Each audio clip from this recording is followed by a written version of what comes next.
केरळमध्ये मतदान संपण्याची अंतिम मुदत सायंकाळी 6 वाजता आहे. शेवटच्या काही मिनिटात शेवटच्या क्षणाची कोणतीही गर्दी नाहीये. ज्या केरळीय लोकांना मतदान करायचं होतं त्यांनी बाहेर येऊन मतदान केलं आहे. हो, निवडणूक आयोगाने या विशिष्ट निवडणुकीत 85% मतदानाचा टक्का गाठण्याचं लक्ष्य ठेवलं होतं, पण नाही, तो आकडा कदाचित गाठला जाणार नाही. पण हो, नेहमीप्रमाणे केरळ बाहेर येऊन मतदान करण्यामध्ये सातत्यपूर्ण तसंच उत्साही राहिला आहे.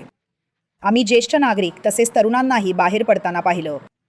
ज्येष्ठ नागरिक, मला वाटतं तरुणांमध्ये मला जे दिसलं त्यापेक्षा अधिक उत्साही संख्येने होते. अर्थातच महिलांची संख्या पुरुषांपेक्षा जास्त आहे. सुमारे 8.3 कोटी महिला आहेत 1.31 कोटी पुरुषांच्या तुलनेत.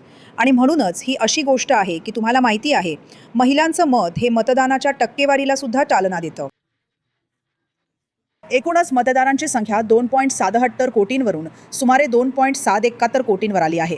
याचा अर्थ सुमारे 7 लाख नावं वगळण्यात आली आहेत, जी कदाचित चुकीची नावं, बनावट नावं इत्यादी असू शकतात.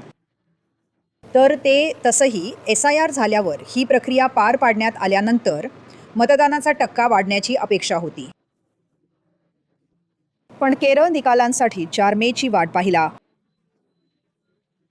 सध्या तरी बहुसंख्य मतदारांनी आपला कौल दिला आहे. आम्ही अपेक्षा करत आहोत सुमारे 80% मतदानाच्या टक्क्याची निश्चितपणे, आणि ते स्वतःच लोकशाहीचा एक उत्सव आहे.